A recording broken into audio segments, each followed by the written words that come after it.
네, 수고하셨습니다. 이어서 백혜련 의원님. 시간 좀 멈춰주시고요. 일단 이진아 그 경호처 안전본부장이랑 그 장종현 수행부장 이렇게 같이 좀 앞으로 나보세요.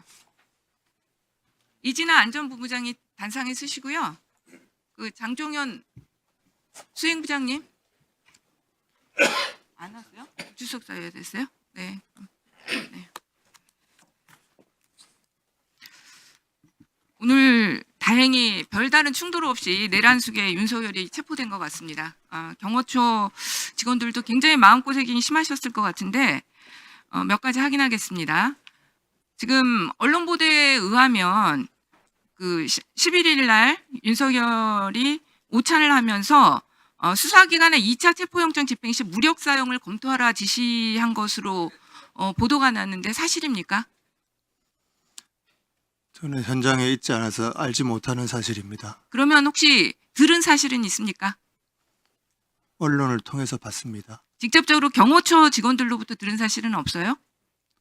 제가 그 일에 관여를 안 하고 제 관할 구역이 아니라서 그쪽을 아니 이게 간부들 전체하고 오천을 했다고 하기 때문에 제가 아니에요? 간접적으로 아예 출입을 안 네. 하고 있습니다.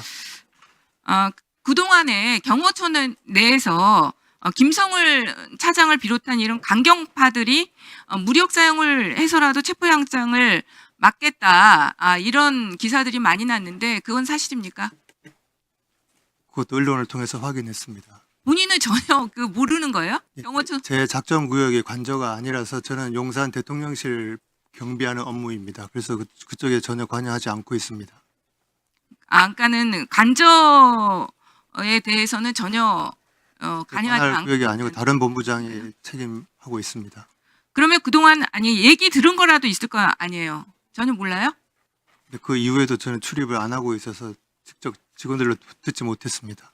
네, 알겠습니다. 그럼 들어가 주세요. 네. 저기 한덕수 국무총리님 지금 얘기를 하셨는데 김용현의 변호인이 그 언론 인터뷰를 통해서 확실하게 그 계엄 건의를 김용현 장관이 한덕수 총리에게 했다 그렇게 얘기를 했잖아요.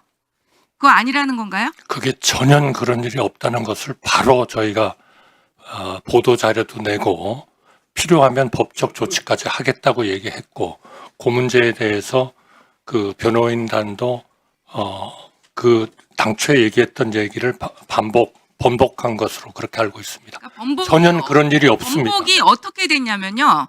정식적인 건의는 아니었지만 대통령에게 말하기 전에 한덕수 총리에게 말은 했다예요. 그래서 정확히 다시 한번 저희가 얘기를 했습니다.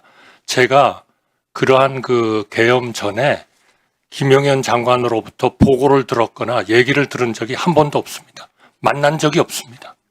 그러니까 그 당일날 계엄 당일날도 김용현 장관이 한덕수 총리에게 먼저 그런 말을 한 적이 없다. 없습니다. 그런데 했을 가능성이 저는 크다고 생각하는 게 그 김용현 장관의 공소장에 보면 윤석열에게 김용현이 계엄에 대해서 필요한 요건 중에 3가지를 얘기합니다.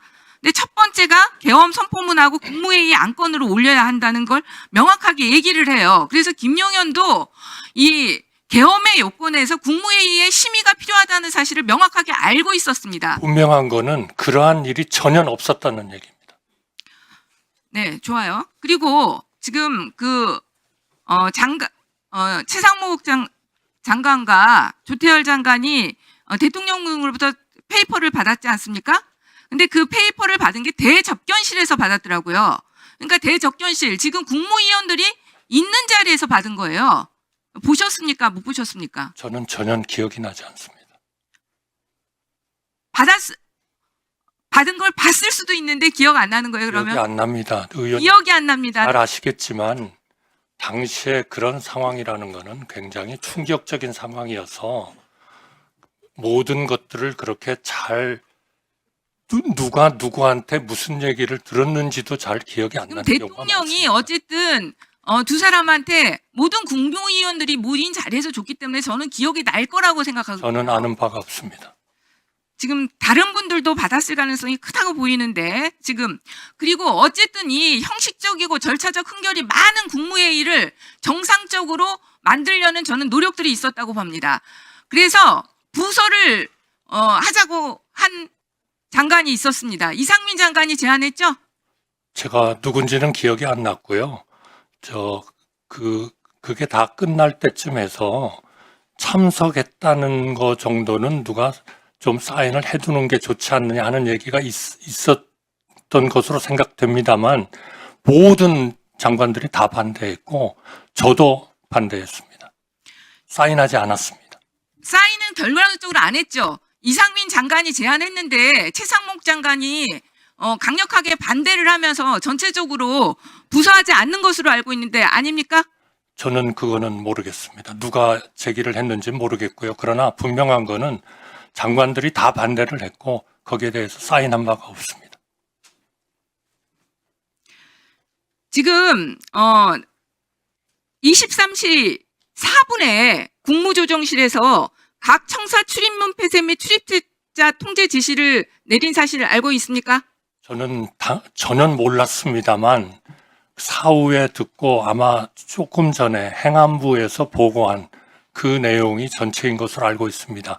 저희가 그런 명령을 내려야 할 이유도 없고 그러한 그 이유도 없습니다. 총리님, 이거는 왜 잘못됐냐면요. 행안부에서 내린 거는 23분이에요. 근데 국무조정실에서 더 먼저 내렸습니다. 그러나 13분 4분에. 그러나 그 부분은 총리라든지 이러한 국무조정실장이라든지 이런 어떤 절차에게 보고된 적이 전혀 없습니다. 국무조정실장에게도 보고 안 됐습니까? 보고 안 됐다고 저는 향후에라도 이거 확인해 보셨을 텐데 누구 선에서 지시됐었습니까? 국무총리실.